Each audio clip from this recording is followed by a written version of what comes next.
बघ, खरं तर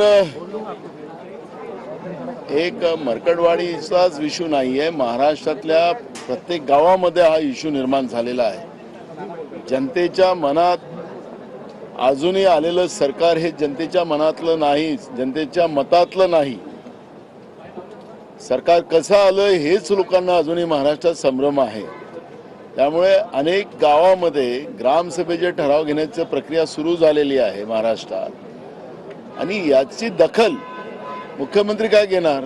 याची दखल माननीय निवडणूक आयोग आणि माननीय सुप्रीम कोर्ट यांनी याची दखल घेतली पाहिजे. हा असंतोष लोकशाहीमध्ये या पद्धतीचा निर्माण होणं, दिवसाढवळ्या लोकशाहीचा खून होणं, याची दखल या निमित्तानं या दोन्ही संस्थांनी घेतली पाहिजे, या संविधानिक संस्थांनी घेतली पाहिजे. ही भूमिका आता महाराष्ट्राच्या जनतेची आहे आणि म्हणून या पद्धतीच्या ठरावाची मोहीम आणि मॉक पोलिंगचं दृष्टिकोन ठेवून लोक काम करतात. तर याची दखल घेतली गेली पाहिजे, ही भूमिका काँग्रेस पक्षाची आहे. अजूनही त्यांचा कुठला प्रोग्राम आलेला नाही. आला की आम्ही तुम्हाला कळवू. नाना काल तुम्ही बहिष्कार घातला, रात्रभरात असं काय गणित फिरलं की आज समजुती घ्यावी लागली? मला एक कळत नाही. प्रश्नच तुम्ही असा विचारला की त्या प्रश्नाचं तुम्हीच उत्तर दिलं पाहिजे असं मला वाटतं. कारण की मूळ प्रश्न असा आहे की आताच जो पहिला प्रश्न विचारला त्या प्रश्नावरच मी सांगतो की जनतेच्या भावना आहेत की हे जे सरकार आहे जनतेच्या मतातलं नाही. आमची मतं चोरली गेलेली आहेत. रात्री 76 लाख जे मतं वाढली तिथंच हा सगळा सगळी दाळ काळी झालेली आहे. त्यामुळे लोकांच्या भावना आहेत आणि जनभावना मांडणं त्याच्यासाठी हे सभागृह आहे. त्यानिमित्तानं हे विधानसभा आहे, त्यानिमित्तानं लोकसभा आहे आणि त्या दृष्टिकोनातून जनभावना मांडण्याचं काम आम्ही काल केलेलं आहे. आम्ही निवडून आलेले आमदार आहोत. आता विधानसभेतही ही लढाई आम्ही लढू आणि रस्त्यावरची लढाई लढू. त्यामुळे आज जो काही प्रोग्राम होता त्या आधारावर आज आम्ही सगळ्या आमदारांनी शपथ घेतलेली आहे. नाना जिस तरीके से मरकड़वाली में वहाँ पर एक तय किया गया कि हम प्रस्ताव पारित करके और लोग चुनाव आयोग को भेजेंगे, इससे क्या आपको लगता है कि चेंजेस होगा? जिस तरीके से बिल्कुल आखिरी मेरा वोट वो मेरा अधिकार है. वोट मारने के बाद हमारा कोई अधिकार ही नहीं बचता है. आज किसान दिल्ली की सीमाओं पे अपने अधिकार की मांग लेके आए. केंद्रीय कृषि मंत्री कहते हैं कि हम एमएसपी का कानून नहीं बना. किसानों की मांग है कि सरकार ने एमएसपी का कानून बनाना चाहिए. ये जनभावना है.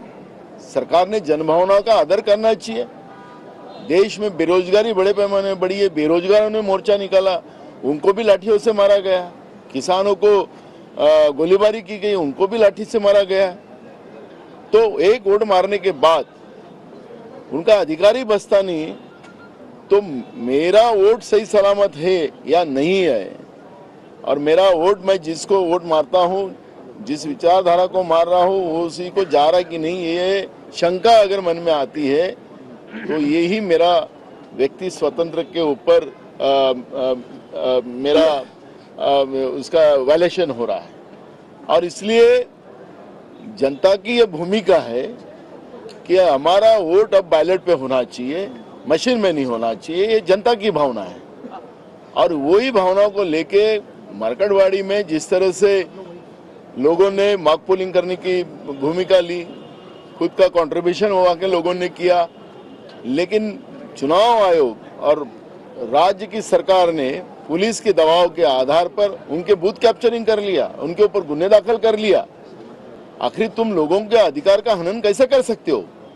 और इसलिए उस गांव के लोगों ने, मरकड़वाड़ी के नहीं तो पूरे महाराष्ट्र में ये भूमिका हर गांव में शुरू हो गई है. हर गांव में ग्राम सभा का ठराव लेने का काम शुरू हुआ है. जो संस्था हो, जिला परिषद हो, नगर पालिका हो, यही संस्थाओं में भी अब ठराव लेने का काम शुरू हुआ कि अभी आने वाले सभी चुनावों में वोटिंग ये बैलेट पे होना चाहिए, ये मांग महाराष्ट्र में से सब तरफ से शुरू हो जाए।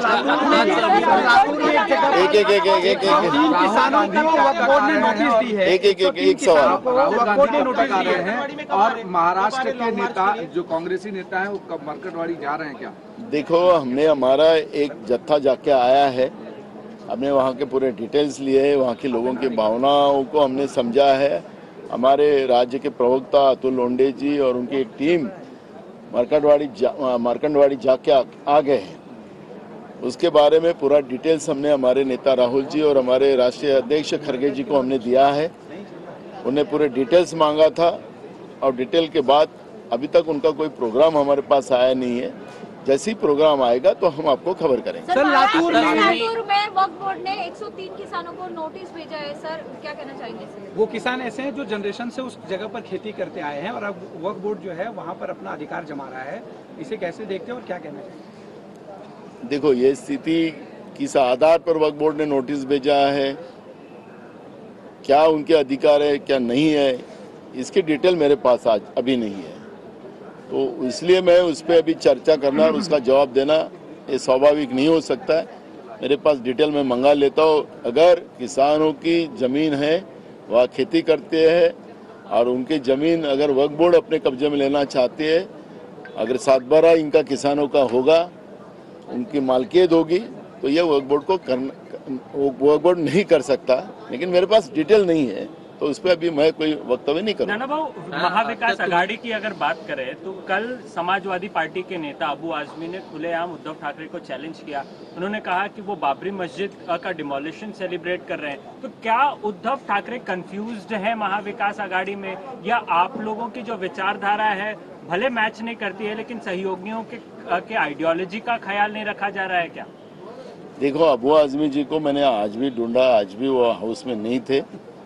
अगर वो मुझे आज मिलते तो मैं उनसे बात करके दोनों हम लोग आपके सामने आते हैं, लेकिन मेरे से उनसे बात नहीं हुई। मैं कल भी आपको बोला था कि हम उनसे बैठ के बात करेंगे और बाद में आपसे चर्चा करेंगे। नाना, आता मुख्यमंत्र्यांची देखील तुम्ही भेट घेतलेली आहे, एकूणच काय नेमकी चर्चा झाली आहे? विरोधी पक्षांसंदर्भात काही मागणी होते आहे?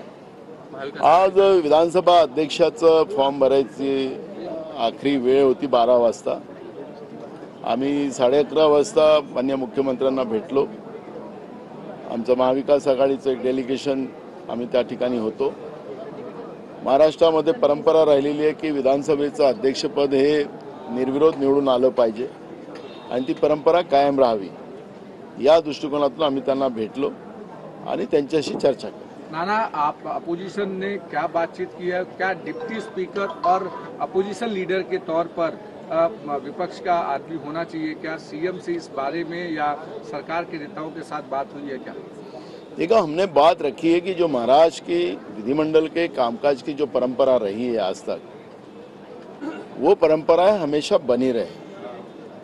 हमारे वैचारिक कितने भी मतभेद हो, लेकिन संस्था ये जो होती है, ये संस्थाओं का ये व्यवस्था ये चलती रहती है और ये परंपराएं चलती रहना चाहिए। और इसलिए अपोजिशन के पास डिप्टी स्पीकर का ये पोस्ट होना चाहिए। अपोजिशन लीडर की जो अभी कानूनन जो प्रॉब्लम हुआ है उसको कैसे ये कर अपोजिशन लीडर कैसा बनाया जाए, उसके ऊपर चर्चा शुरू है। तो मुझे लगता है कि हमने दोनों बात रखी है उनके पास। मुझे लगता है कि उन्हें सकारात्मक जवाब दिया है और ये परंपरा है वो कायम रखेंगे, ऐसा हमारा विश्वास है। बांग्लादेश में हिंदुओं के मंदिरें जल रहे हैं, घर जल रहे हैं, मंदिरें तोड़ी जा रही हैं, क्या कहना चाहेंगे इससे लेकर? ये गलत हो रहा है और इसका कोई समर्थन नहीं करेगा। लेकिन देश में मणिपुर और ये कई देश राज्यों में जिस तरह से तबाही चल रही है, इंसानियत खत्म हो रही है, ये भी उतनी ही महत्व की है और इसके तरफ भी देश की सरकार ने ध्यान देना चाहिए। ये मांग कांग्रेस पार्टी करती है। नाना भाव, आप विपक्ष के बहुत बड़े नेता हैं। एक सवाल काफी अहम हो जाता है, चुनाव बहुत सारे नेता आपके हार गए, चाहे कांग्रेस हो, शिवसेना हो या आपके जो सहयोगी अन्य दल हैं।